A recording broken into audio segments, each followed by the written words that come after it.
mengulang kembali kemarin yang kita lakukan dengan jenis exploit yang berbeda. Kita akan menggunakan Eternal Blue, sebuah exploit yang sangat-sangat terkenal. Nah, itu dibuat oleh NSA, nanti kita akan bahas. Kemudian kita juga bakal membahas tentang Venom, MSF Venom. MSF Venom itu juga bisa dipakai untuk membuat remote access Trojan, istilahnya ya, atau istilahnya ya semacam malware lah kayak gitu. Dan MSF Venom biasa digunakan untuk mendapatkan shell, tapi itu butuh interaksi langsung dari komputer targetnya. Nah, nanti interaksinya bisa bermacam-macam. Nanti kita akan visualisasikan interaksi tersebut. Kemudian kita juga akan membahas batasan-batasan yang dimiliki oleh Metasploit. Jadi walaupun ini super powerful, komunitasnya bagus, tapi tentu saja ada batasannya. Ada hal-hal yang nggak bisa dilakukan oleh Metasploit dan lokasi tempat di mana kita nggak bisa menggunakan Metasploit ini untuk menyelesaikan kerjaan kita. Nah, itu kita akan lihat nanti ya batasan-batasan itu. Sebelumnya kita akan langsung aja ya masuk ke dalam lab-nya. Seperti biasa, saya akan nyalakan dulu Kali Linux-nya.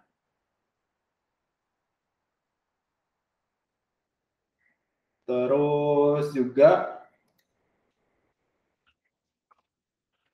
nanti kita menggunakan link GitHub yang sama dengan yang kemarin. Saya udah push commit-nya. Sehingga teman-teman bisa lihat ya untuk yang training hari yang kedua.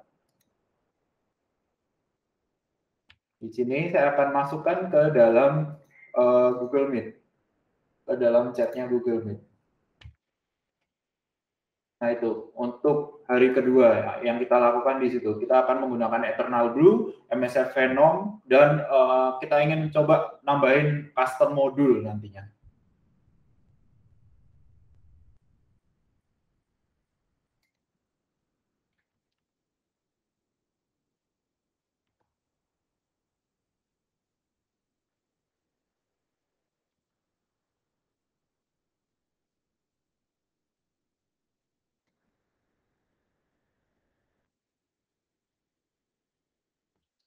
Dan untuk mempersingkat waktu, mungkin kita bisa langsung ke rehearsal ya, proses rehearsalnya. Kita akan menggunakan Eternal Blue.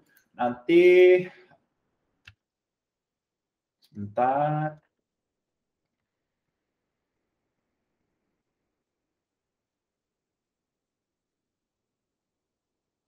Teman-teman akses ya di dalam link GitHub yang sudah saya kirimkan di dalam Google Meet. Ini siapa tahu ada yang baru join belum dapat.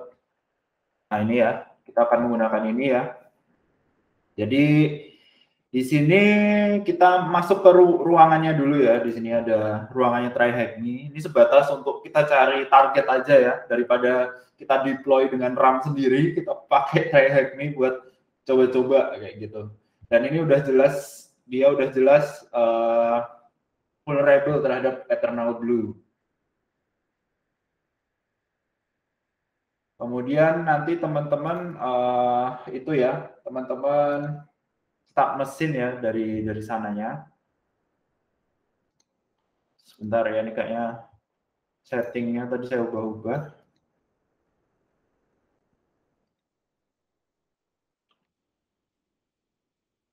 Jadi internetnya agak lambat, atau ini ya pakai yang di sini aja nih, pakai yang dari versi Windows-nya aja nih.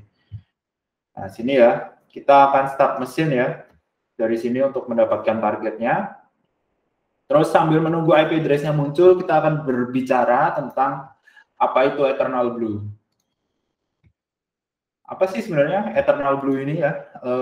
Jadi dia adalah sebuah eksploitasi yang dikembangkan oleh NSA. NSA itu adalah salah satu departemen security-nya Amerika lah. Dia mengeksploitasi atau Eternal Blue mengeksploitasi Microsoft SMB versi 1. Kemudian dia dapat ID itu CVE 2017 0143 sampai 0148. Ini ya. Prosesnya dia Share screen-nya belum muncul, Mas. Oh, share screen-nya belum muncul. Oh, sorry. Thank you, udah diingetin. Tadi, Mas. Siap. Ulang lagi ya. Untung masih di awal. Belum sampai macam-macam. Nah, sorry. Oke, ini ya.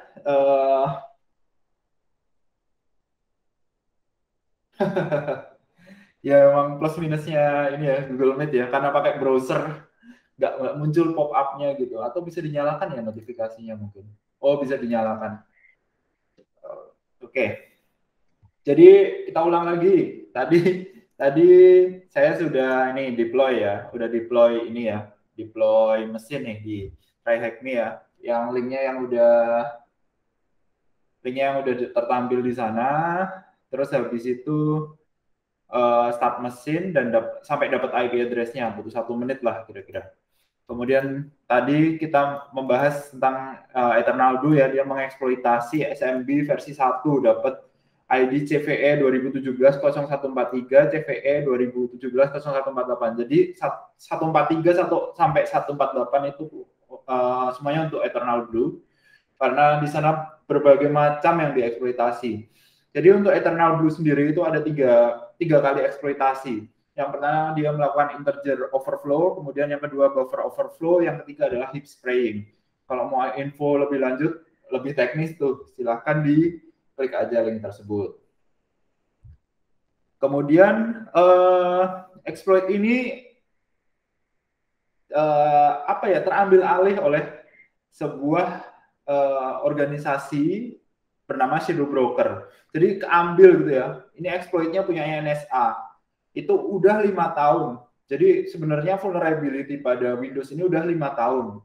Sejak 2012 berarti. Kemudian diambil oleh Shadow Broker. Itu diaktif digunakan NSA untuk eksploitasi Windows. Jadi mungkin untuk keamanan negaranya atau apalah di sana ya. Tapi tahun 2016 nih ya, dia diambil alih oleh Shadow Broker, dia bisa ambil source code-nya, kemudian Eternal Blue ini disebar online. Dan di sanalah kekacauan dimulai. Kekacauan di mana banyak ransomware yang menggunakan eksploitasi ini. Contohnya adalah yang paling terkenal WannaCry tentu saja. Masih ingat nggak tahun 2017 banyak sekali ini yang kena ya, bidang-bidang medik yang kena, rumah sakit, kemudian ada juga universitas yang kena, itu WannaCry. Kemudian ada yang tidak terkenal tapi lebih merugikan daripada WannaCry, itu namanya Petya, dan dipakai juga untuk istilahnya cyber warfare, jadi peperangan cyber antar negara gitu. Jadi ceritanya sih katanya NotPetya ini buatannya Rusia, terus dipakai untuk melakukan denial of service ke Ukraina. Dan NotPetya ini karena cyber warfare dia nggak ada decryption key-nya nggak disimpan gitu ya. Ransomware tanpa decryption key. Sumpah ini kalau misalkan teman-teman pernah membaca ya kisahnya ini tentang NotPetya itu sangat mengerikan tentu saja kondisinya Ukraina pada saat diserang besar-besaran dengan ransomware NotPetya ini. Dan ini dia tiga ransomware ini memanfaatkan Eternal Blue.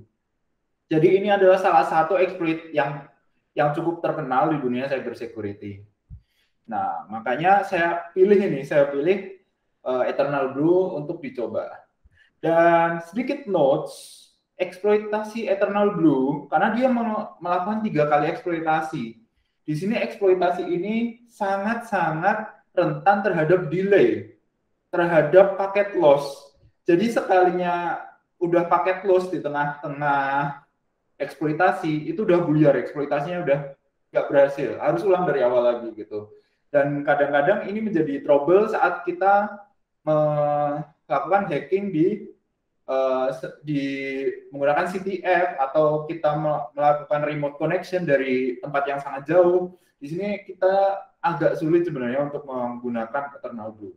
Tapi di sini saya udah 2 kali menggunakan roomnya Eternal Blue ini. saya menggunakan cara yang berbeda gitu ya.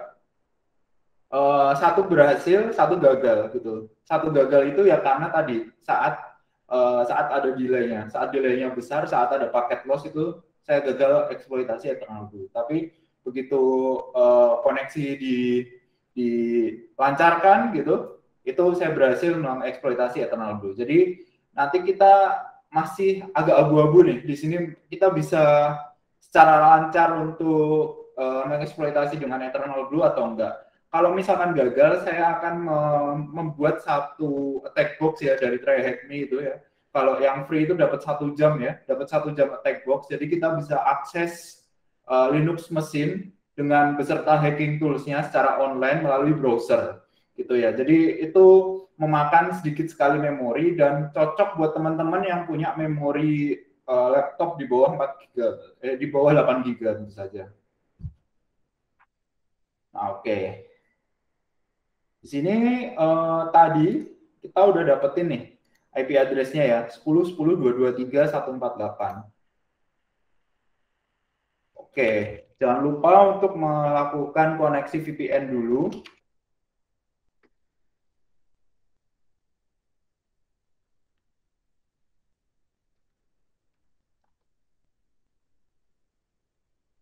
Kemudian setelah inisialisasi komplit, kita coba ping dulu. Oke, berhasil ya pingnya. Kemudian kita mau pakai database, pakai aja biar enak. Kita setting database, setting workspace dulu untuk eternal blue.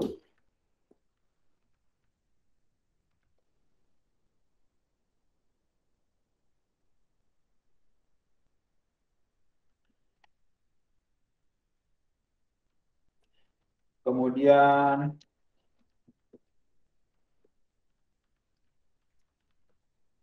nah, kita udah pakai workspace eternal blue di sini. Di sini targetnya hanya satu ya. Kita bisa kayak pakai nmap seperti kemarin ya, db nmap seperti itu ya. db nmap, kemudian targetnya kemudian T4 terus pakai service kayak gitu ya untuk melihat ada apa saja di sana. Tapi mungkin saya akan skip proses ini karena kita udah tahu di sana dia udah rentan terhadap eternal blue kayak gitu ya.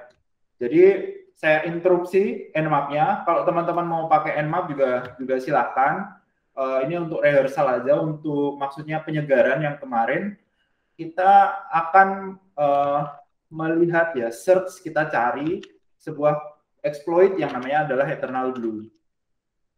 Nah, di sini kita akan gunakan eternal blue yang dengan ID nomor 0. Jadi use ID nomor 0. Di sini kita udah pakai eternal blue. Kemudian untuk payloadnya di sini kayaknya kita akan menggunakan yang versi 32 bit aja karena lebih kompatibel ya buat set payload Windows Matter. Oh, nggak ada ya? Oh ya udah, mau nggak mau deh. Kita pakai yang ini aja deh. Karena mungkin di sini eksploitasinya hanya untuk itu ya, hanya untuk versi 64 bit aja ya. Jadi kita set lhost di sini ya. Coba kita buka tab baru. Di sini IP address kita 10.17.33.167. Kita bisa masukkan ini sebagai lhost ya. Kita masukkan ke dalam lhost ini supaya eksploitasi kita berhasil, supaya shell-nya itu spawn, artinya shell-nya itu muncul ke permukaan. Atau kita bisa menggunakan nama interface-nya. Jadi kayak gini ya, set lhost tun 0 misalkan. Karena saya menggunakan interface yang namanya adalah tunnel 0. Tunnel 0 ini adalah VPN saya ke TryHackMe. Kemudian portnya kita pakai default port 4444. Kemudian kita airhost-nya sebentar, copy ulang ya berarti. Di copy ulang. Di sana terus kita bisa lihat options ya. Pastikan aja semua yang required udah keisi. Jadi yang required ini yang wajib diisi, yang not required artinya itu optional. Sekarang mungkin kita ingin explore lebih lanjut. Kalau kemarin kita kan hanya melihat basic setting dari Metasploit ya, basic settingnya aja. Kita sebenarnya bisa lihat info kayak gitu. Ini kita akan menggunakan apa sih? Kita ingin lihat deskripsinya, kita ingin lihat targetnya lebih dalam lagi kayak gitu. Nah, di sini kita bisa lihat di bagian atas adalah bagian modulnya. Di bagian atas adalah bagian modul eksploitasinya. Kemudian kita bisa lihat targetnya itu mana aja ya. Nanti teman-teman sesuaikan. Jadi targetnya itu apa di sana? Apakah Windows 7, apakah Windows 10 Pro, ataukah Windows Server, ataukah Windows 8? Nanti targetnya disesuaikan. Caranya adalah dengan set target. Jadi teman-teman bisa dapetin value ini dengan menggunakan Nmap tadi. Di Nmap kemudian cari tahu ini Windows-nya versi berapa, itu bisa caranya. Dengan menggunakan SV tadi atau menggunakan opsi O besar ya untuk Nmap. Jadi kita bisa lihat Windows-nya itu versi berapa target kita. Nah, karena di sana kebetulan kita nggak perlu setting lagi dan automatic. Jadi kalau defaultnya itu menggunakan targetnya otomatis. Artinya kita dimudahkan untuk melihat ini ya, melihat targetnya gitu apa. Jadi si Metasploit ini akan menentukan, oh targetnya ini Windows berapa, dia akan tentukan sendiri. Gitu. Kalau mau manual, pakai set target, kemudian set spasi target, kemudian spasi ID-nya di sini. Kemudian sini ada beberapa informasi yang bisa diambil ya, contoh deskripsi atau referensinya. Tapi kita nggak terlalu ingin lihat itu lebih dalam. Kita lihat lagi ya options-nya. Kemudian ini adalah basic setting. Kita bisa lihat juga show advanced. Show advanced pakai D. Show advanced seperti ini. Kita bisa lihat advanced option-nya. Jadi tadi basic setting artinya basic setting-setting yang mungkin ini aja ya, esensial aja gitu ya. Tapi kalau kita ingin melihat lebih lanjut ya, misalkan kita ingin setting SSL kayak gitu, atau kita ingin membuat delay, di mana itu ada setting-setting yang non esensial, non basic, bisa kita setting dari sana. Ada pertanyaan bagus nih, kalau Windows yang terbaru, Windows 11 belum ada ya Mas di database. Jadi gini, Eternal Blue ini ditemukan tahun 2017, maksudnya dipublikasi tahun 2017. Kemudian 2 bulan setelahnya itu ditambal oleh Microsoft. Jadinya gini, Windows versi yang terbaru, Windows 10 yang versi terbaru itu udah nggak bisa dieksploitasi dengan ini lagi.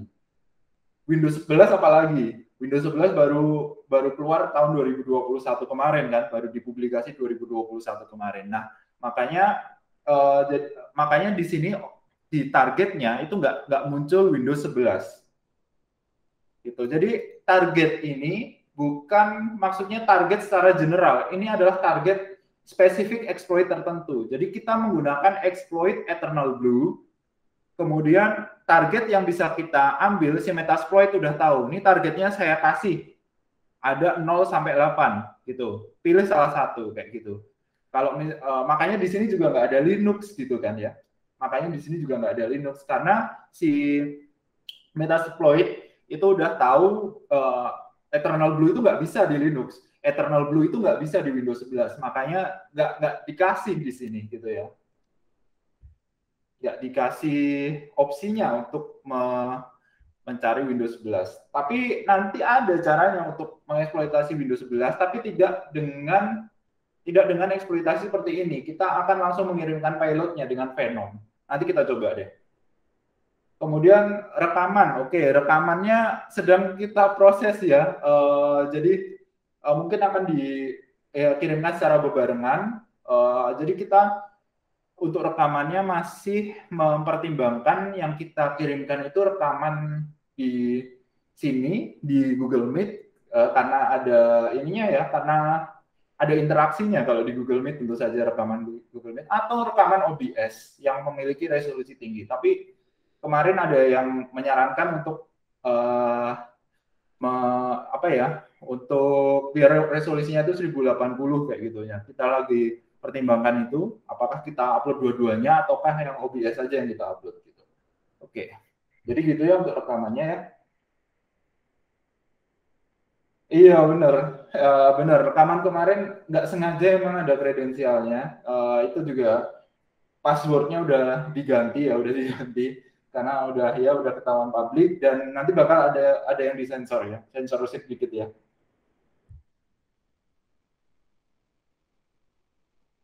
Gitu ya.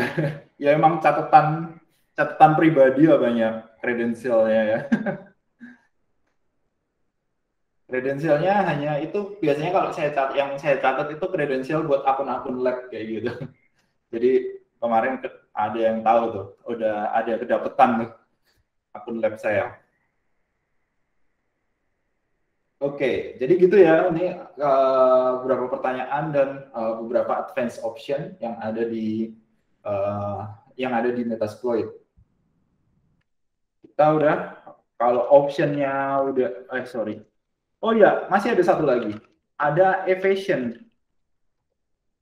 di sini ya, evasion. Jadi kita ingin melakukan evasion atau menghindar dari deteksi gitu ya. Ini not required juga, ini advanced option yang bisa kita setting. Misalkan kita ingin men-setting segmen size-nya. Jadi maksimum satu TCP itu atau satu paket itu berapa ya besarnya itu. Apakah 1 mega, apakah 512 kilobyte, supaya tidak menimbulkan kecurigaan di sisi pendeteksinya atau sisi defensive security-nya. Kemudian ada delay insert before send. Jadi ini dilakukan kalau misalkan ingin memasukkan delay antara paket yang dikirimkan ke targetnya. Itu bisa metode simpel untuk menghindari deteksi. Oke, udah semua dibahas tadi ya. Advanced option, evasion. Kalau misalkan sedang melakukan real world penetration testing itu mungkin perlu diperhitungkan advanced option seperti itu. Tapi kalau untuk lab mungkin kita nggak perlu peduli ya, nggak peduli amat gitu. Jadi di sini udah settingnya udah semua udah komplit, kita udah bisa langsung exploit. Nah, semoga aja ini kita bisa ya. Semoga aja kita bisa. Nah, biasanya nih kalau gagal nanti berhenti di sini. Kalau misalkan gagal dia berhenti di sini. Kalau misalkan ini lanjut berarti kita bisa lanjut. Oh, lanjut. Sip, mantap. Oke, email spoofing ya. Nah, nanti boleh deh. Boleh kita bicara-bicara dikit ya di akhir ya.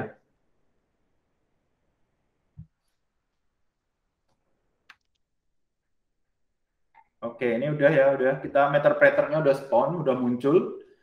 Kemudian di sini nggak muluk-muluk, kita langsung dapat anti authority system, otoritas terbesar di Windows.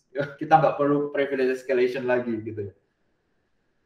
Jadi ketika kita menggunakan ini ya, kita dapat proses ID 1312. Coba lihat prosesnya kita ada di mana? 1312. Oh, di dalam spool sv.exe. Ini udah dimiliki oleh authority system. Nggak usah privilege escalation lagi. Sedikit kelupaan sih kemarin. Kalau kita ingin dumping credential dengan creds all, atau kita ingin mengeksploitasi Active Directory misalkan ada kayak gitu ya, kita bisa menggunakan Kiwi. Kiwi itu dulunya namanya adalah Mimikatz. Jadi dia bisa terkenal sekali ya untuk eksploitasi di Windows. Caranya untuk memasukkan Kiwi ke dalam meterpreter kita tinggal load Kiwi seperti ini, cukup mudah. Kita akan menambahkan ekstensi Kiwi ke dalam meterpreter kita.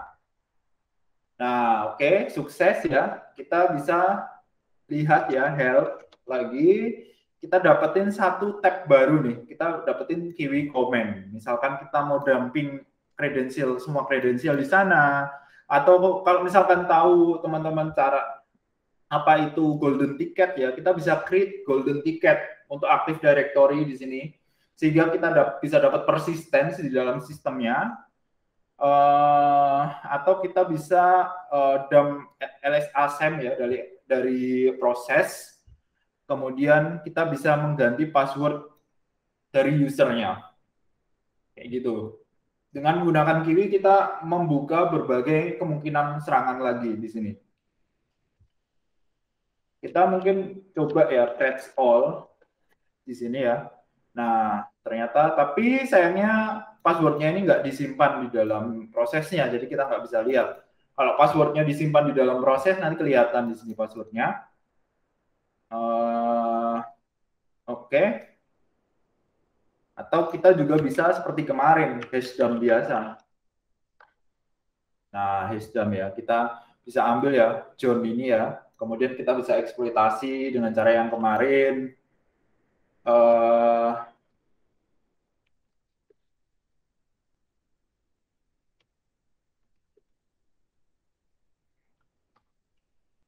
Menggunakan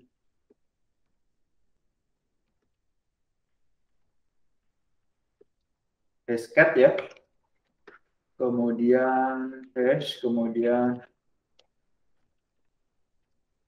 kita cari tahu word list-nya ya, pakai rockyou.txt kayak gitu ya.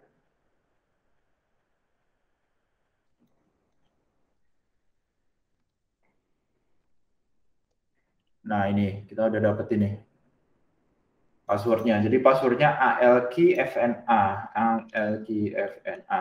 22. Tuh, kita dapetin nih password dari usernya dengan menggunakan hashcat.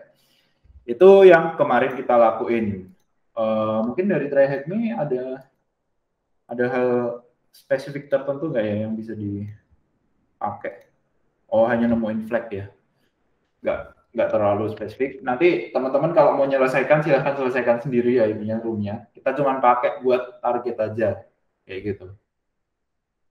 Dan di sini kita udah selesai nih segmen pertama. Kita akan masuk ke segmen kedua. Sebelumnya mungkin ada yang ditanyakan tentang beberapa hal yang kita bahas di sini.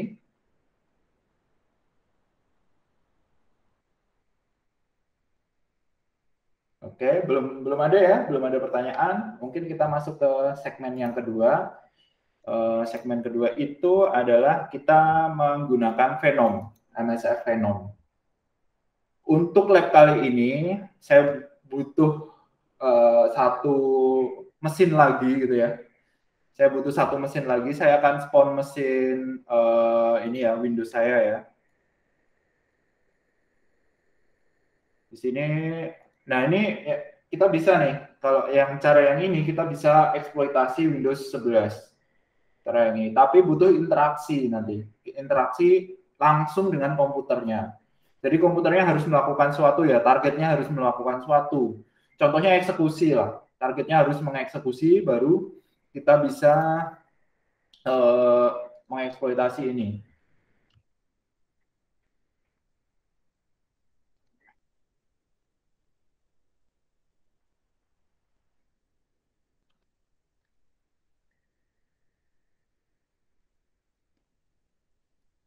Oke. Jadi kita udah beberapa kali spawn yang namanya shell. Metacrater ini adalah salah satu jenis shell yang bisa kita gunakan ya. Kita bisa mengeksekusi perintah dari kita ya, dari komputer kita sendiri. Itu dieksekusi ke targetnya.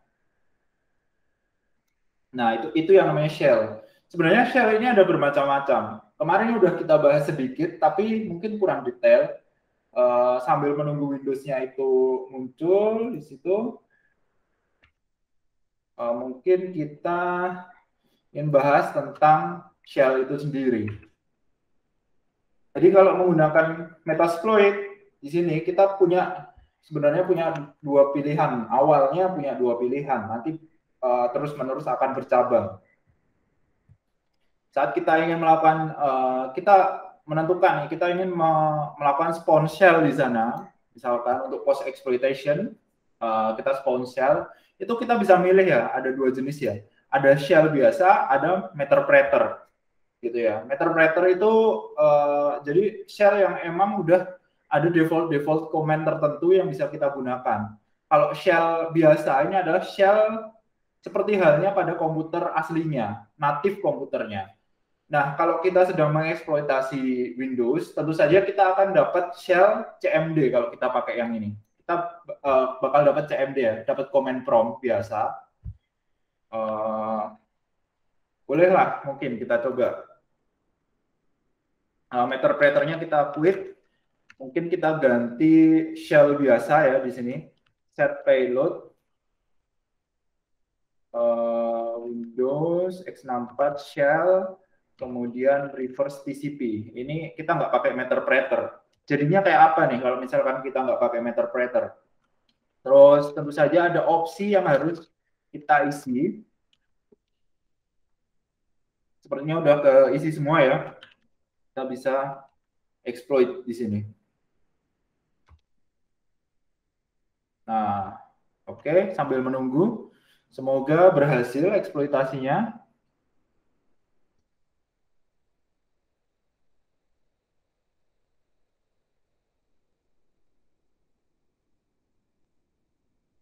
Nah, ini udah berhasil. Harusnya.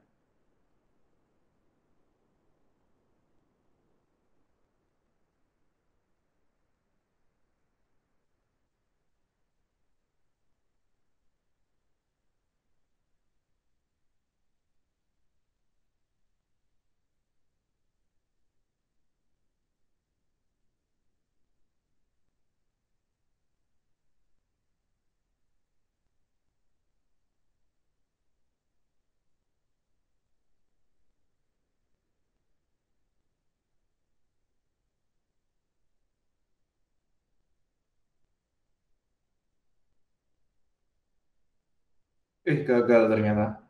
Eksploitasi pertama gagal, mungkin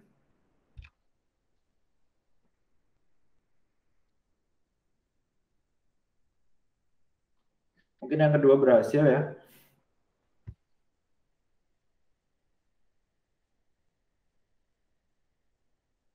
Nah, ini kita eksploitasinya udah berhasil, kita sedang ngirimin payloadnya dan kita udah dapat nih shell-nya. Beda ya shell-nya. Tadi Meterpreter ya, tadi Meterpreter. Sekarang kayak command prompt biasa. Karena kita pakai, kita pilih payloadnya itu shell biasa, nggak yang Meterpreter. Jadi kita nggak bisa load kiwi di sini secara langsung, nggak bisa, gitu ya. Kalau misalkan kita pakai shell biasa, kita nggak bisa pakai load kiwi, nggak bisa get creds, nggak bisa hash dump. Tapi kita harus melakukannya secara manual. Jadi emang Meterpreter itu sangat membantu untuk ini ya, untuk proses red teaming, proses penetration testing itu bakal sangat membantu Meterpreter. Jadi saya sarankan untuk membiasakan diri untuk menggunakan Meterpreter dan mungkin juga shell biasa supaya ada kepahaman ya, paham cara untuk melakukan apa yang harus saya lakukan sekarang kayak gitu. Jadi kalau misalkan kita udah spawn ini ya shell biasa kayak gini, kita bisa upgrade ke Meterpreter sebenarnya. Kita ingin background prosesnya, kita nggak bisa BG kayak gini, background untuk kayak seperti Meterpreter biasa, karena si shell-nya ini nggak paham apa arti BG. Jadi kita bisa gunakan shortcut Ctrl Z seperti ini, background session 2, yes gitu ya. Kalau kita lihat sessionnya itu masih berjalan ya, tapi di belakang layar. Kemudian kita ingin search ya, shell to kayak gini ya, shell to Meterpreter di sini ya. Jadi kita ada post exploitation untuk mengupgrade shell biasa ke Meterpreter. Kemudian kita use 0, kemudian kita lihat optionnya di sini. Lhost-nya kita, lhost-nya itu nggak harus di ini ya, yang perlu kita setting di sini adalah sessionnya. Set session, sessionnya adalah session nomor 2.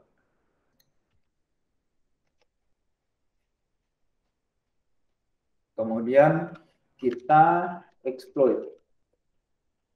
Coba di sini. Jadi kita bisa upgrade shell biasa ke Meterpreter nantinya.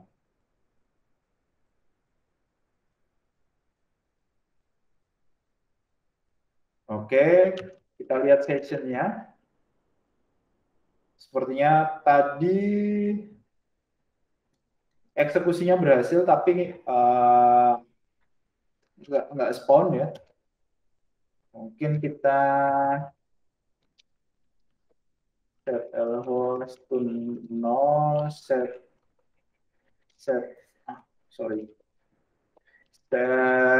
lport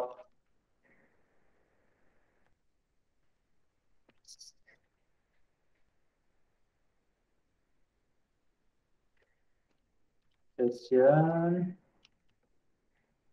Kemudian kita coba exploit orang. Coba kita upgrade ke Meterpreter lagi.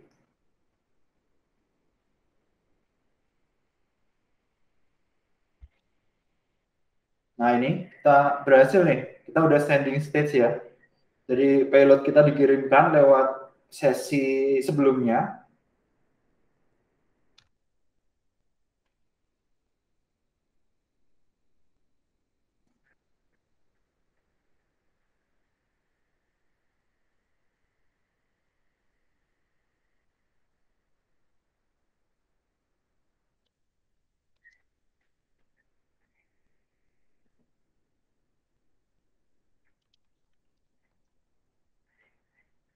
Nah ini kayaknya udah berhasil nih. Meterpreternya itu kebuka di sesi nomor 3 sekarang.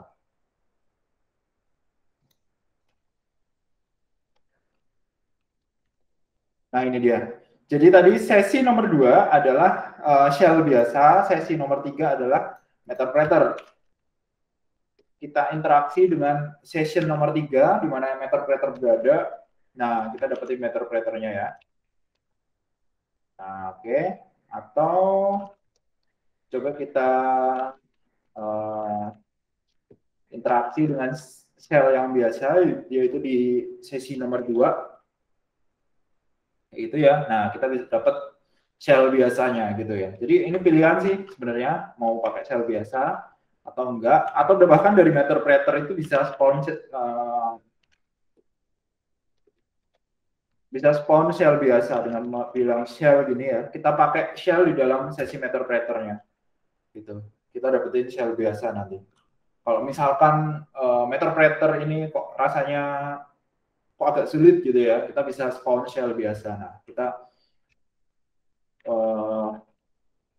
udah login ya di dalam shell atas nama NT Authority System gini. Kalau mau di background seperti biasa, Ctrl Z.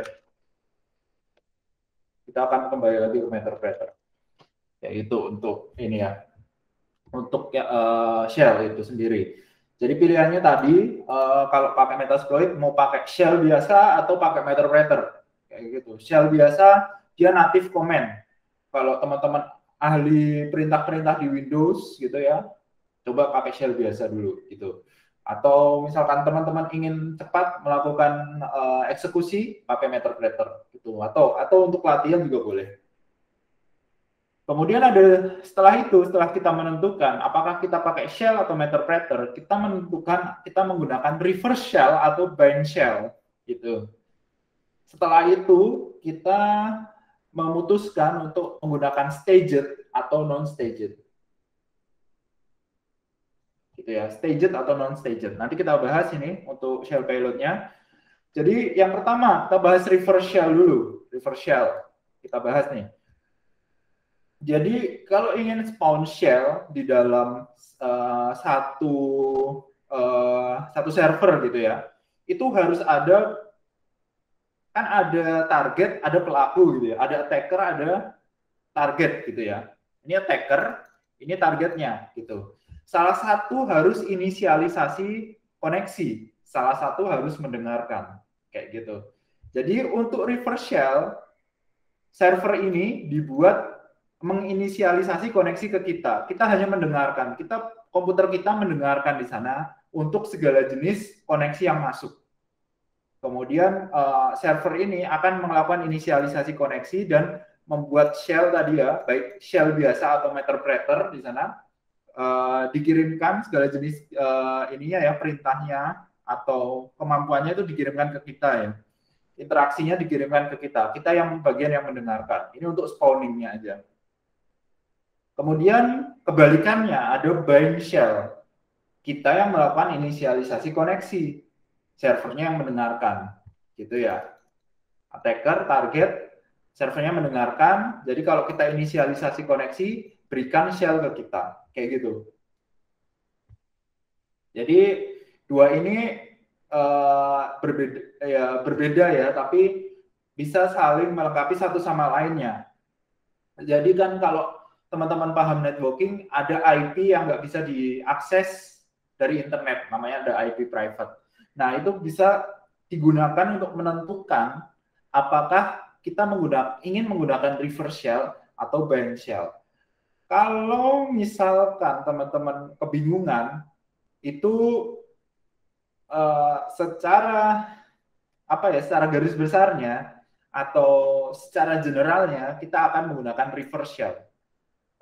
Bind shell ini berguna ketika kita berada di internal network gitu, servernya ada online. Tapi di sini pastinya bind shell akan terdampak oleh firewall karena ini ya, firewall itu akan secara default itu menyingkirkan koneksi-koneksi yang datang dari luar ke dalam. Tapi kalau reverse shell ini, koneksinya itu datang dari dalam keluar ya, yang melakukan inisialisasi itu di dalamnya. Jadinya biasanya itu diperbolehkan ya, dalam kasus secara generalnya itu diperbolehkan untuk lewat oleh firewall-nya gitu ya. Jadi most of the time atau secara general kita akan menggunakan reverse shell daripada bind shell-nya. Kemudian kemarin juga udah kita bahas juga ini ya, ada payload yang staged dan unstaged. Staged itu maksudnya payloadnya dicacah kecil-kecil kemudian baru dikirimkan, gitu ya. Payload besar ini yang unstaged ini itu dicacah kecil-kecil kemudian dikirimkan. Kalau unstaged dia bentuknya masih chunk, masih besar kemudian dikirimkan. Dia nggak dipotong kecil-kecil menggunakan layer aplikasi kayak gitu ya. Bedanya di sana. Untuk penggunaan biasanya awalnya gunakan staged dulu, kalau nggak bisa baru gunakan unstaged kayak gitu. Jadi terkadang kok ininya nggak spawn ya, mungkin ada paket loss di tengah jalan, ada satu fragmen yang hilang, ya udah reverse shell-nya gagal kayak gitu. Boleh gunakan unstaged kayak gitu. Jadi ini menurut saya untuk trial and error aja. Kalau staged nggak bisa gunakan unstaged. Bedanya itu di mana? Lihat sini ya, path-nya ini ya, Windows/shell, jadi dia di dalam folder shell, kemudian reverse TCP. Kalau yang unstaged itu Windows shell garis bawah reverse TCP, garis bawah TCP, kayak gitu ya. Coba kita lihat ya perbedaan antara kedua ini di Kali Linux kita. Background dulu di sini ya, misalkan set payload, mungkin kita search, cari modul yang membutuhkan payload dulu ya. Oh sorry, use 0. Kemudian di sini set payloadnya. Di sini Windows x64 shell biasa misalkan. Terus kalau gini ya, reverse TCP. Ini adalah unstaged reverse TCP. Kalau yang ini adalah unstaged bind TCP. Kalau yang ini adalah staged reverse TCP. Yang ini adalah staged bind TCP. Gitu. Jadi banyak sekali sih, nggak hanya TCP aja ya, kita bisa pakai yang lain juga ya, misalkan ada name pipe, ada TCP UID, tapi most of the time kita pakai yang bind TCP. Kalau misalkan menggunakan IP versi 6 ada yang ini, ada yang bind IP versi 6 TCP ya. Begitu pula yang reverse juga ada. Jadi ini adalah tadi staged payload dengan menggunakan bind TCP. Jadi bind TCP yang paketnya dicacah kecil-kecil lalu baru dikirimkan. Gitu. Jadi perbedaannya di sana. Mas, kalau celah kerentanannya udah di-patch sama Microsoft-nya, terus cara eksploitasinya pakai apa lagi yang di Eternal Blue? Nggak bisa, udah nggak bisa Eternal Blue-nya. Eternal Blue udah nggak bisa dipakai buat komputer yang udah di-patch. Jadi carilah eksploitasi yang lain kayak gitu. Emang bakal membuat library ya, jadi kita tuh, jadi nggak ada yang namanya satu eksploitasi untuk segala hal, itu nggak ada. Kita harus menyesuaikan dengan targetnya. Targetnya running misalkan Windows 10 ya, Windows 10 profesional versinya tapi masih versi 2017 kena itu Eternal Blue. Tapi kalau versinya udah yang versi 2019 udah nggak bisa. Walaupun begitu masih banyak orang gini ya, orang awam kan kurang paham tentang beginian, tentang eksploitasi seperti ini. Jadi banyak sekali orang yang dia mendisable update Windows, gitu ya, mendisable update Windows. Nah, orang-orang seperti itu yang masih punya Windows 10 versi 2017 inilah yang bisa kena eksploitasi berbahaya seperti Eternal Blue. Eternal Blue juga ada syaratnya, SMB-nya harus nyala. Kalau SMB-nya nggak nyala, nggak bisa pakai Eternal Blue. Iya benar. Yang pakai Windows 7 aja masih banyak. Bahkan pakai Windows 7 masih banyak. Windows 7 pun sebenarnya udah di patch ya ini ya untuk Eternal Blue, untuk yang versi terbaru mungkin udah nggak terlalu udah nggak bisa ya. Tapi gini, ini di eksploitasinya kan dipublikkan tahun 2017.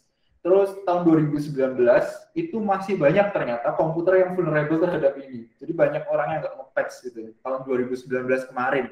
Saya ngikutin berita terakhir itu tahun 2019 itu. Jadi gitu. Ini exploit yang mengerikan karena kalau SMB nyala, server message block nyala, kemudian kita punya koneksi ke sana, ya udah komputernya keambil alih kayak gitu. Makanya ini termasuk vulnerability yang critical ya. Nilainya itu di atas 9 pasti ini Eternal Blue. Secara keseluruhan, Eternal Blue itu sendiri vulnerability-nya ada 3.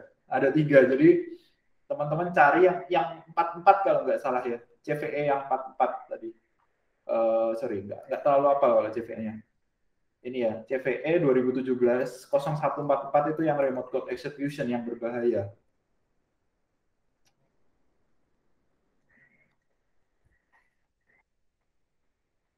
Oke, gitu untuk ini penjelasan tentang shell dan yang lain. Sekarang kita masuk Venom, masuk ke MSF Venom, satu tools yang sangat powerful juga Venom ini. Windows 10 udah jalan nih saya, Windows 10 udah jalan. Oke. Kemudian Kali Linux saya masukkan ke dalam satu LAN dengan VM saya di Windows 10 supaya bisa diakses nanti. Jadi ini tadi network adapternya saya pakai VMnet 0 ya. Di sini juga dipastikan aja setting udah pakai VMnet 0. Jadi kita pakai LAN nomor 0 di dalam VMware. Mana ya? Oh ini udah pakai VMnet 0. Oke. Nah di sini kita bisa proses nih untuk eksploitasinya. Jadi di sini kita quit aja ya dulu, udah selesai untuk MSF exit ya, exit yes gitu. Kita akan pakai MSF Venom. Di sini adalah payload generator. Kemudian kita spesifikasi ya payloadnya. Target kita adalah Windows. Kemudian payloadnya kita mau pakai apa? Interpreter. Kemudian kita mau pakai reverse TCP. kayak gitu.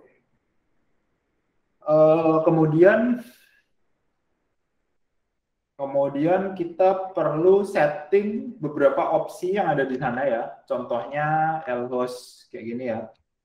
Ini adalah IP kita sendiri ya. Kita bisa spesifikasi seperti tadi. Karena kita nggak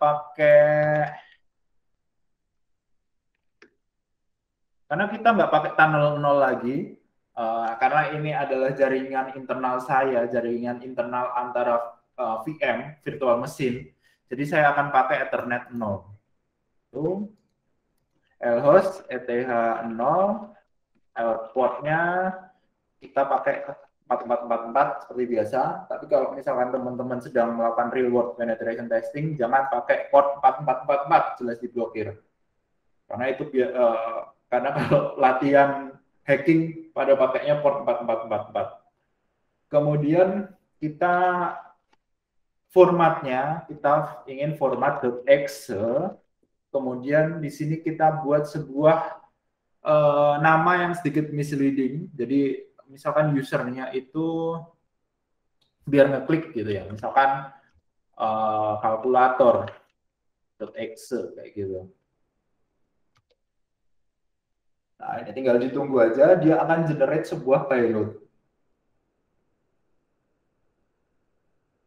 Kemudian di sini ini dia payload kita kalkulator.exe. Kita mungkin ingin buat directory baru yang nanti yang akan diakses oleh komputer target kita untuk melalui HTTP.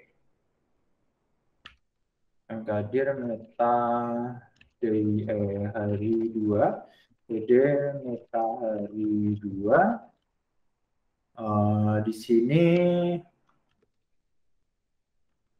kita masukkan kalkulator.exe ke dalam folder ini. Nah, ini udah di dalam sini ya. Kemudian kita bisa pakai sebuah Python modul yang namanya adalah HTTP server ya. Kita pakai Python 3 -m http.server.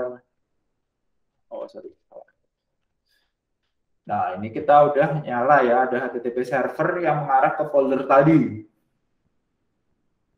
Kita perlu tahu IP address-nya sekarang. Ini IP address-nya 101.148, kemudian pada port 8000.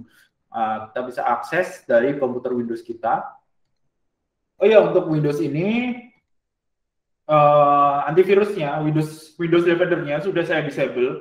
Kalau misalkan di-enable, nggak bakalan bisa teknik ini, karena bakal didetek oleh antivirus. Kalau mau membypass antivirus, teman-teman harus belajar bagaimana cara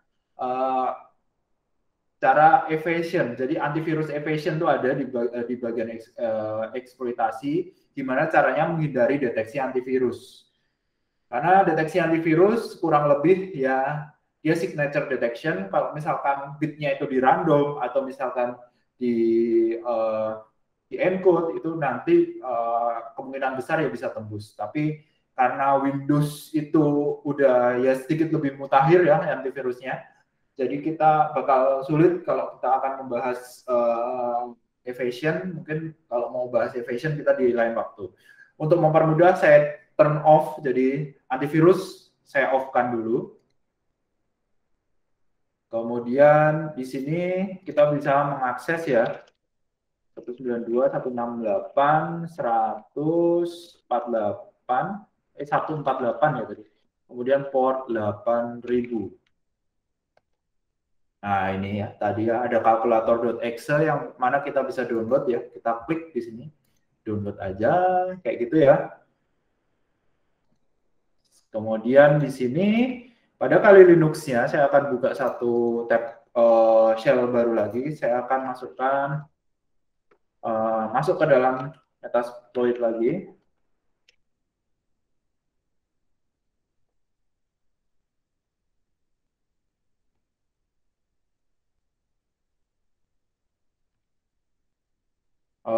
Kemudian di sini kita akan menggunakan yang namanya multi handler. Search dulu ya. Search multi /handler. Di sini kita akan melakukan reverse TCP tadi ya. Nah, dengan menggunakan multi handler ini, dia akan menghandle segala jenis koneksi yang masuk dari tempat kita. Selain Metasploit multi handler, kita juga bisa pakai Netcat sebenarnya. Netcat itu udah pre-install di Kali Linux. Kita pakai nomor 5 nih, use 5. Kemudian di sini kita lihat opsinya.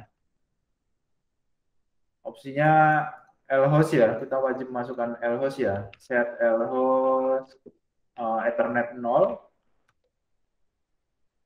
Kemudian portnya bener ya, udah 4444. Oke. Payload optionnya, payloadnya belum di set payload Windows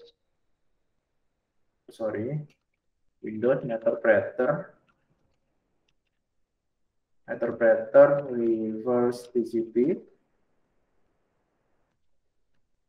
Kita lihat opsinya lagi, kayaknya harus di setting ulang. Oh enggak ya, enggak harus di setting ulang, dia udah tahu. Kemudian kita run, atau sama aja, run atau exploit sama aja. Oke. Nah ini tadi kalau ininya seperti yang udah kita bahas, kita akan melakukan reverse TCP. Jadi jadi ada yang inisialisasi koneksi. Komputer kita mendengarkan. Tadi Metasploit-nya itu mendengarkan koneksi yang masuk pada port 4444. Kemudian nanti kalau ada inisialisasi koneksi dari mana aja masuk ke sana, itu akan didengarkan, kemudian mungkin ada shell yang keluar di sana. Inisialisasinya caranya adalah user mengeklik tadi ya calculator.exe yang udah kita buat. Jadi itu proses inisialisasi koneksinya dengan mengeklik .exe-nya tadi. Jadi foldernya ada di download ya, tadi di download ini. Download tadi ada kalkulator ya, calculator.exe. Wah, ini udah di disable masih aja, ini dia. Coba ya kita run, bakal ada kayak gini jelas. Karena publisher-nya unknown, jadi tidak dikenal, makanya kita di delete sama ini. Di delete sama antivirusnya. Oh, ini di disable dulu. Kita download ulang lagi.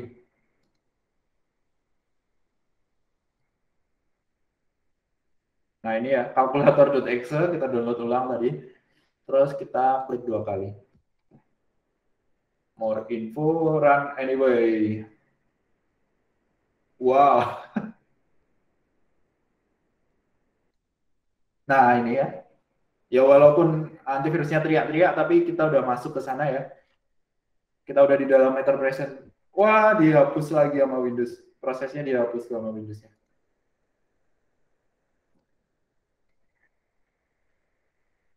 Ini gimana bisa ya dia udah dimatiin ya. Settingnya udah dimatiin ya.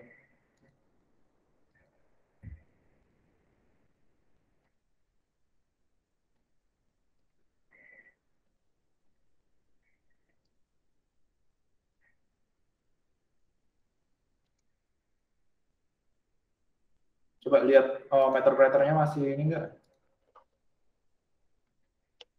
Nah, ini kita buka lagi ya.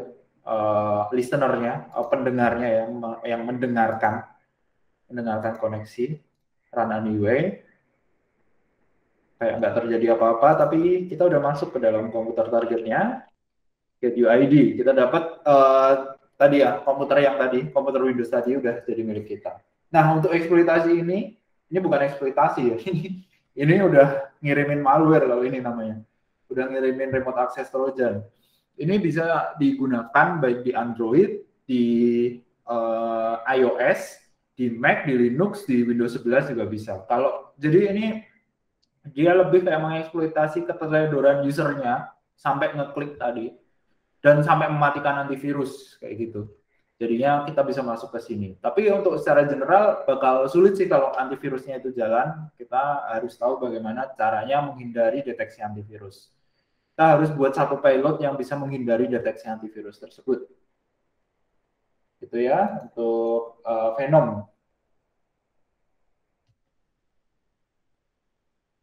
Oke, ada 2 pertanyaan di sini. Saya akan jawab pertanyaan Mas Nadita dulu. Mitigasi reverse connection di firewall ada nggak, Mas? Karena inisialisasi koneksi dari dalam. Nah, itu dia yang sulit. Mitigasinya itu sulit. Artinya gini, kalau nggak pengen sampai ada reverse TCP, artinya yang pertama, aplikasinya harus diamanin dulu atau operating sistemnya itu diamanin, jangan sampai ke eksploitasi, jangan sampai si server kita itu melakukan callback atau melakukan koneksi dari dalam keluar ke komputer hackernya. Terus yang kedua, beberapa IDS, terutama yang host ya, host IDS itu seperti Surikata itu bisa mendeteksi kalau misalkan ada inisialisasi reverse TCP seperti itu. Jadi dia akan memberikan alert kepada security analystnya. Karena kalau host IDS itu dia diinstal di dalam komputernya, dia memonitor log dari komputernya. Kalau misalkan ada koneksi seperti reverse TCP tadi, itu bakal dideteksi. Dan ya tapi tetap aja ya, itu pinter-pinteran yang nyerang sama pinter-pinteran yang defend. Apakah yang nyerang lebih ahli daripada yang defend, ataukah yang defend lebih ahli daripada yang nyerang? Yang berhasil itu yang lebih ahli, kayak gitu. Jadi gitu untuk mitigasinya ya. Kemudian cara menghitung CVSS, pakai tools apa? Ada sih, ada beberapa tools ya yang bisa kita gunakan ya. Namanya adalah CVSS Calculator. Ini ada yang versi 3, versi 3.1, ada versi 3.2. Yang pertama dari ini ya, dari first.org dan ada dari NIST. Sama aja ya di sini. Nah, kalau yang di NIST 3.0, 3.1, sorry, nggak ada 3.2. 3.0, 3.1. Di sini caranya kita menghitung ya. Untuk CVSS, secara pribadi saya lebih suka grafiknya yang di sini ya, di NVD ini ya, nvd-nist.graph ini. Saya kopikan aja ke teman-teman. Ya untuk menghitung CVSS.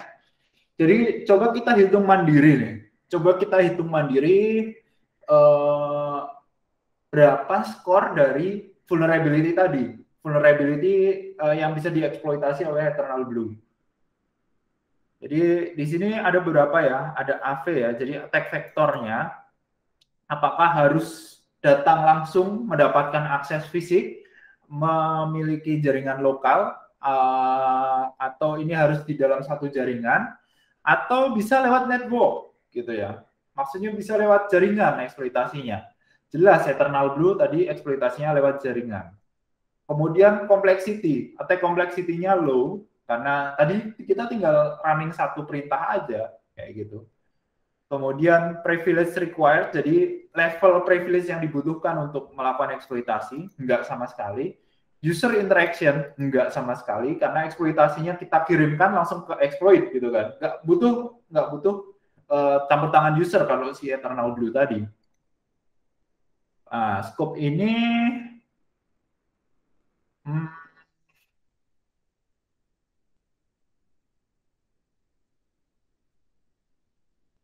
coba kita pilih salah satu aja. Kemudian impact metricnya apakah confidentiality tinggi, integrity tinggi, availability tinggi, karena itu bisa mengeksploitasi sampai ke ininya ya, sampai ke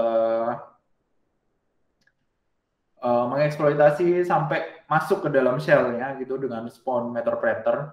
Jadi kalau kita hitung sendiri itu skornya 9,8 gitu. Kemudian ada selain ada base score metric, nanti di sini ada temporal score metric dan environmental score metric. Jadi base metric ini adalah metrik saat pertama kali vulnerability itu ditemukan. Vulnerability itu dipublish, ini adalah base score metric. Pastinya setelah beberapa saat, pastinya ada patch yang keluar, pastinya ada workaround yang keluar, itu nanti mempengaruhi skor juga di temporal score metric. Gitu ya, jadi code maturity-nya ini udah coba.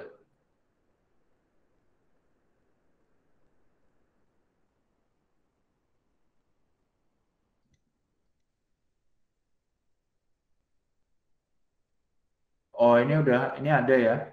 Emang ada ya. Kemudian remediation levelnya ini udah ada official fix. Nanti nilainya bakal turun nih. Nih. Nilainya bakal nurunin nilai. Kemudian report of confidence di sini udah eksis. Ada ini coba sorry.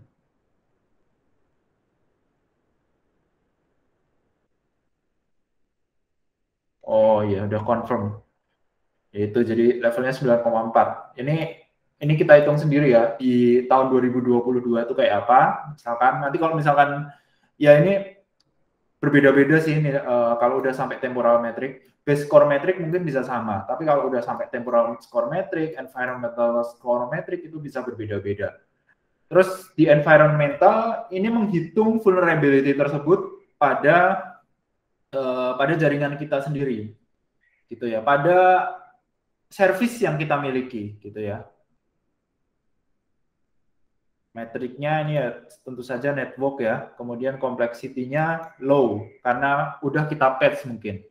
Privilege required-nya di sini privilege required-nya mungkin tetap sama ya, non, kemudian user interaction non, scope-nya ini, kemudian metriknya masih tinggi ya, confidentiality requirement-nya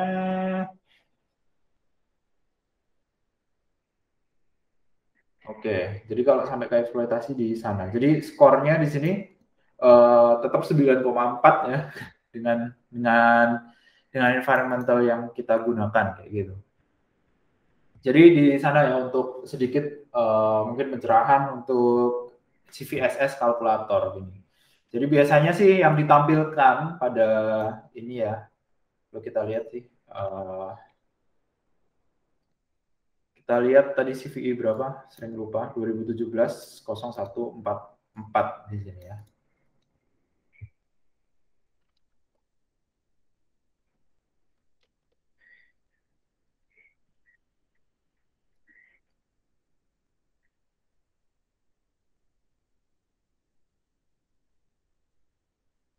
Ternyata di sini levelnya 8.1 kalau udah dihitung oleh si NVD.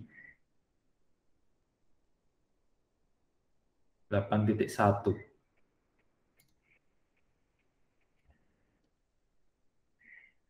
Tapi ada bermacam-macam sih ini ya. Ada 3 sampai 8 gitu. 3 juga. Bagaimana kalau yang 5? Jadi kita bisa kayak lihat ya untuk ini ya, untuk semacam proof of concept-nya dari atau semacam artikel-artikel yang ada eksploitasinya kadang kita dapat dari ini ya, kadang dari NVD and IST kita bisa dapetin CVE meter atau dari CVE detail. CVE detail.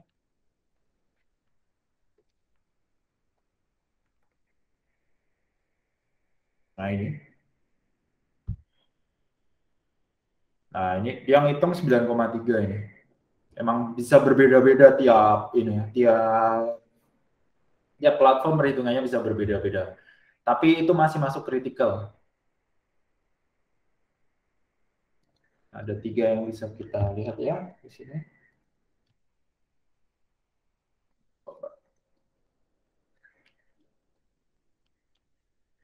Ini, kemudian dari sini. Kalau mau yang lengkap dari 2 itu. Tuh, kalau mau lengkap tentang perhitungan CVI-nya biasanya atau artikel-artikelnya atau yang berkaitan gitu, dengan vulnerability ini. Nih, ada banyak ya referensinya, itu bisa dari dua link tersebut. Skor vulnerability-nya harus diisi semua, misal ingin membuat report. Kalau membuat report, kita bisa pakai CVE ya kalau membuat report sendiri, seperti kita sedang melakukan penetration testing, kita membuat report sendiri, kemudian kita bisa pakai kalkulator ini, bisa. Kalau misalkan ada yang nggak diisi juga bisa. Tapi base score matrix ini harus diisi semua buat keluar skornya. Coba kita ulangi. Jadi yang wajib diisi ya, supaya skornya keluar itu dari base score metricnya. Temporal score metric, environmental score metric itu sifatnya optional. Gitu. Kalau base score metric artinya itu ada zero day atau vulnerability yang eksis, ya zero day lah istilahnya, yang eksis belum ada obatnya itu masih pakai base score metricnya aja. Gitu. Jadi ini kalau misalkan kita baru isi beberapa nih ya, nggak keluar kan? Yang base score metric harus diisi semua dulu, baru keluar nilainya. Nah, baru kita lihat dari temporal score, kemudian environmental score-nya. Itu untuk membuat report. At least biar skornya keluar aja.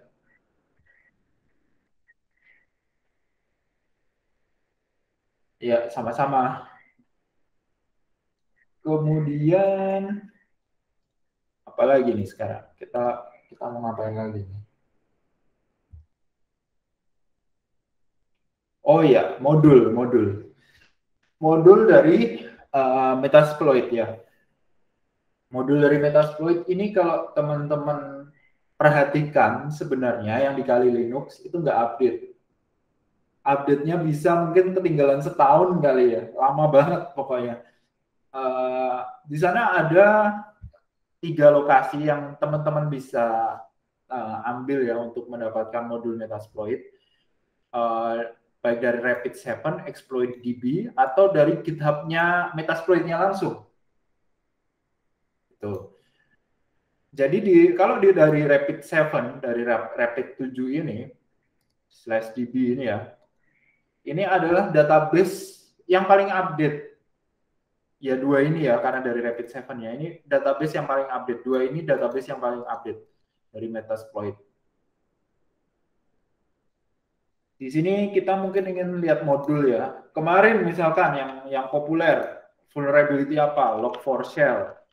Dari Log4j itu ya. Nah ini kita bisa dapetin ya, baik yang scanner ini biasanya auxiliary ya nantinya. Auxiliary ini tipenya, nah ini ya, dia masuknya auxiliary karena dia scanner aja, atau yang eksploitasi. Di sini ada yang header injection, ada yang juga dia bisa menggunakan native LDAP server dari Metasploit. Jadi Metasploitnya itu bisa ini, Metasploitnya itu bisa digunakan untuk nge-hosting LDAP server. Itu. Kalau kita ingin lihat ya dari sini ya, misalkan kita, nah di sini ya, kita nggak dapat seperti tadi ya, Log4Shell. Di sini kita hanya dapat beberapa aja gitu ya.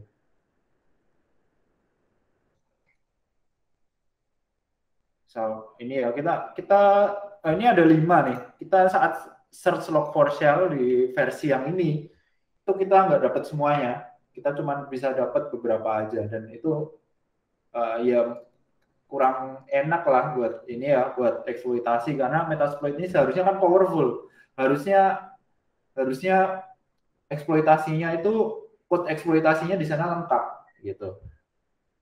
Makanya kita bisa menggunakan yang ada di sini ya.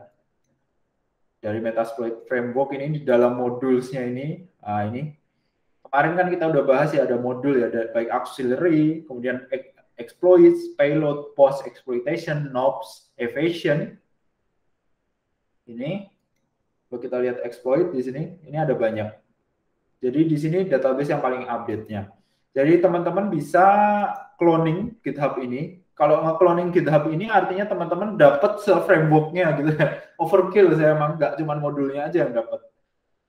Bisa dapat se-framework-nya. Misalkan aja ya kita ingin cuman ambil satu nih. Kita cuman ingin ambil satu ya. Dari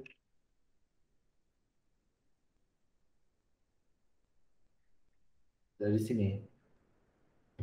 Kita ingin eksploitasi log4j, nggak secara penuh sih, nggak ada targetnya sekarang.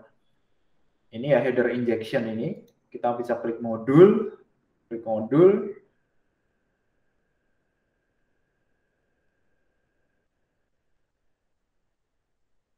kemudian nanti di sini ada source code-nya, development source code. Nah, di sini bisa teman-teman pakai ini. Jadi kita bisa lihat row-nya seperti ini ya. Row-nya, kemudian kita ini udah selesai ya, di close saja.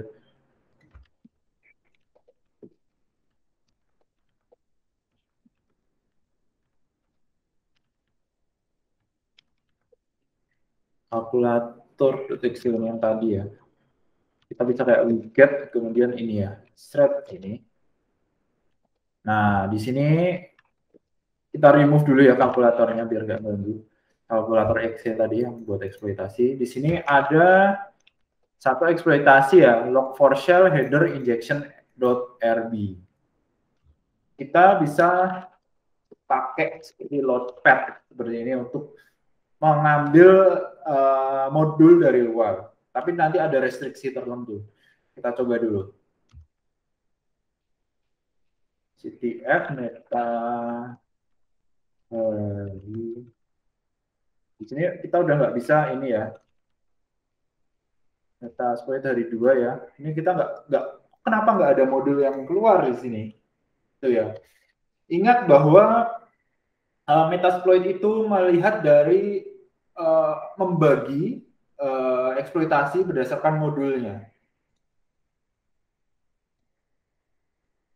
Coba kita lihat lagi, kembali lagi ke slide yang lama ya. Nah, di sini ya ada modul ya. Ini masih ada satu yang belum, yang nggak kelis ya, ada evasion modul di sini.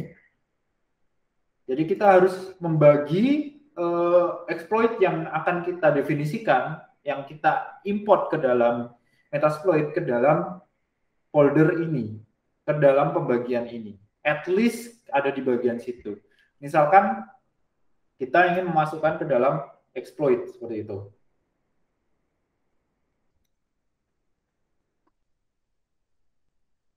Jadi di sini kita harus buat sebuah folder ya. Kayaknya exploits gitu ya. Use exploit. Oh, exploit.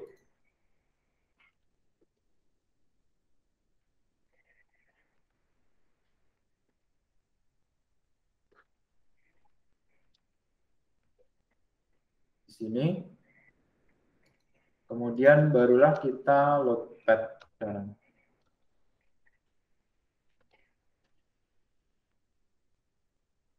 Wah, ternyata mungkin harus di ini secara lengkap ya kali ya. Kita nggak dapat nih, modulnya nggak dapat.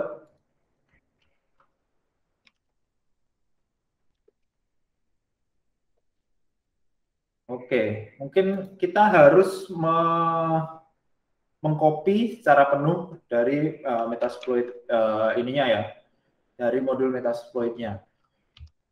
Coba misalkan user share, kita masuk ke modul Metasploitnya ya, Metasploit framework. Di sini ada apa aja? Oh, ada modul. Oh, di sini pakai S ternyata, exploits seperti itu. Pantas saja tadi kok nggak kedeteksi.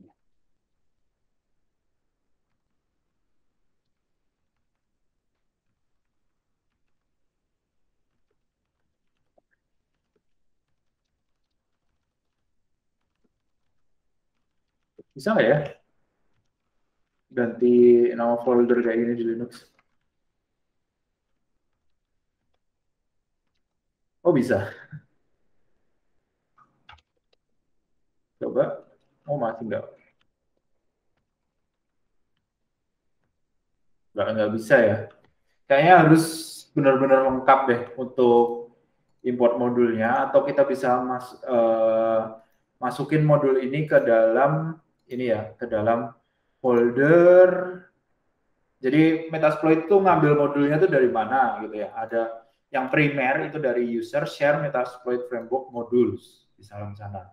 Kemudian atau kalau mau ada custom modul itu bisa di dalam home folder, kemudian MSF4, kemudian modules seperti itu. Nah, kita bisa masukin aja ke sana. Kalau misalkan Notepad kayaknya harus lengkap, benar-benar lengkap untuk ininya ya, untuk padnya, untuk pembagiannya harus sampai panjang gitu. Sebagai contoh aja, saya udah cloning itunya, GitHub-nya Metasploit itu di dalam coba Meta. Oh bukan, ini untuk latihan kemarin. Meta modul. Nah ini dia. Kita bisa ambil di dalam modul ini. Jadi misalkan kita load path, home, ctf, meta modul, Metasploit framework, kemudian modul seperti ini. Nah, dia akan loading. Jadi aku sebelumnya udah cloning itunya ya, karena size-nya lumayan besar. Jadi untuk GitHub-nya itu, repo-nya itu 600 megaan. Dan di sini kita udah ngambil ya isi dari sananya. Tapi di sini search-nya ini belum berjalan ya. Search-nya kalau log4shell masih satu ya. Tapi sebenarnya kalau kita lihat kita gunakan eksploitasinya itu udah bisa, tapi kita harus gunakan pad secara lengkap.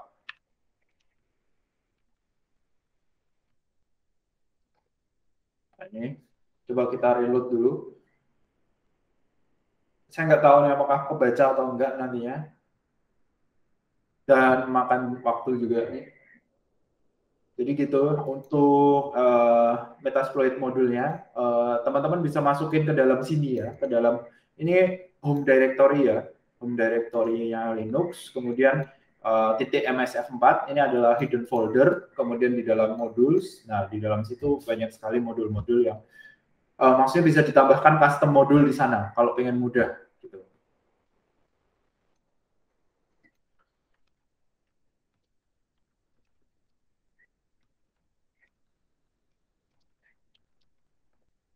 Nah ini tetap nggak bisa ya, habis di reload itu ternyata ini. Jadi itu cuma sekali pakai aja sebenarnya untuk load path itu seperti itu. Nggak ke save di sana selamanya. Kalau mau di save selamanya bisa lewat sini, bisa lewat ke dalam MSF4 modul.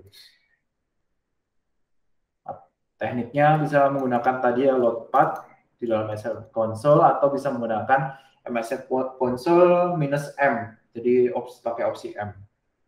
Perlu diperhatikan bahwa ini directory tree-nya itu harus sesuai dengan pembagian modulnya, supaya eksploitasinya itu yang bisa dijalankan. Oke, jadi sebelum kita masuk ke email spoofing itu tadi ya, email spoofing, kita mungkin ingin membahas ya batasan-batasan sini ya, Metasploit ya. Metasploit mungkin nggak terlalu panjang juga, karena Metasploit ini kan relatif powerful ya, itu mempermudah kerja penetration tester, mempermudah kerja red teaming, bahkan blue team aja kadang diwajibkan untuk belajar Metasploit gitu. Jadi walaupun nggak signifikan mungkin untuk melakukan eksploitasinya dibandingkan orang yang benar-benar ahli eksploitasi, tapi dengan Metasploit itu membantu defensive security juga gitu. Jadi defensive security kadang diperintahkan untuk mempelajari Metasploit ini. Terutama gimana cara mendeteksi semua modul yang ada di Metasploit ini. Tapi ternyata Metasploit ini juga punya limitasi. Yang pertama dari programmingnya, kalau menurut saya. Programmingnya dia menggunakan Ruby, bahasa pemrogramannya. Jadi kalau misalkan ada, tentu saja batasan-batasan kodenya itu berada di Ruby. Jadi kalau Ruby ada batasan tertentu, Metasploit juga punya batasan tertentu. Gitu. Kemudian apa lagi ya? Saya habis baca pertanyaan jadi ngeblank. Metasploit. Jadi kalau teman-teman ingin mengambil sertifikasi tertentu, kalau C itu bisa pakai Metasploit, SCCPTX bisa, tapi di sini yang jadi titik fokus saya adalah OSCP. Kalau teman-teman mau ngambil OSCP, ada batasan Metasploit ini. Jadi Metasploit ini hanya boleh dipakai sekali. Satu kali dari 5 mesin. Jadi kalau misalkan teman-teman ambil satu mesin pakai Metasploit, habis itu Metasploit nggak boleh dipakai lagi. Kalau misalkan dipakai lagi nanti disqualified gitu. Jadi di sana mungkin Metasploit bisa berguna buat teman-teman yang mau ambil OSCP dari Offensive Security, mau ambil sertifikasi OSCP. Tapi teman-teman juga perlu belajar cara mengeksploitasi dengan cara lain dengan non Metasploit. Jadi di situ batasan yang utamanya ya untuk Metasploit, Meterpreter itu hanya boleh dipakai di satu mesin aja dari 5 mesin yang ada di OSCP yang jadi tesnya OSCP.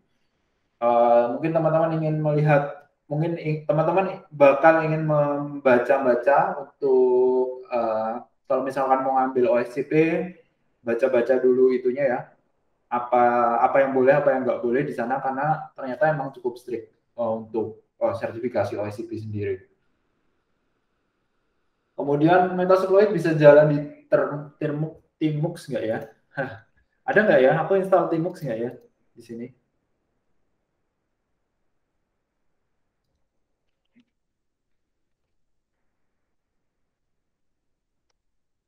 Tmux.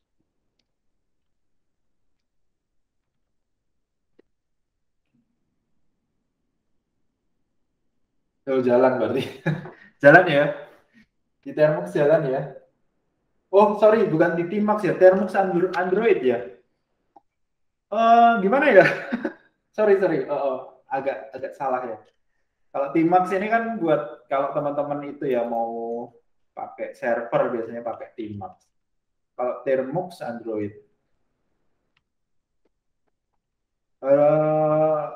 Belum pernah nyoba sih, jujur sih. Nggak pernah nyoba sih untuk Thermux gimana. Kalau misalkan di Linux jalan, harusnya di Thermux jalan sih. Dan dia kan sebenarnya nggak butuh root privilege kan, kita bisa MSF console biasa. Tapi kamu harus nge-build, kamu harus ini kalau pengen jalan di Thermux, coba aja ya, aku belum pernah nyoba ya. Coba aja nge-clone GitHub ini di dalam Thermux, kemudian di-build pakai menggunakan gemnya Ruby. Kemudian nanti baru dicoba MSF console. aku nggak pernah nyoba, nggak pernah nyoba. Kurang gimana ya? Kurang excited dengan hacking di Android gitu ya. Karena kalau aku lagi pengen hacking itu rasanya itu pengen ultra fokus gitu lah. Artinya nggak pengen ada gangguan-gangguan misalkan ngetiknya gini atau enakan pakai keyboard gitu loh. Jadi belum pernah nyoba. Boleh dicoba sih, Mas Nadita, boleh banget dicoba itu. Nanti laporan ya bisa apa enggak. Gara-gara serial Mr. Robot. Iya, kalau mau SCP Mas Aziz itu detail banget itunya caranya harus baca dulu ya, guidance-nya harus gimana itu harus baca dulu, jangan langsung ambil gitu. Kalau langsung ambil nggak baca guidance-nya nanti pakai Metasploit di 5 mesin disqualified. Oh iya itu emang bisa. Modal HP ngehack bank. Ini sih karena ini ya. Karena sabar orangnya kali. Kalau aku mau ngetik di HP itu nggak sabar rasanya. Pribadi aja.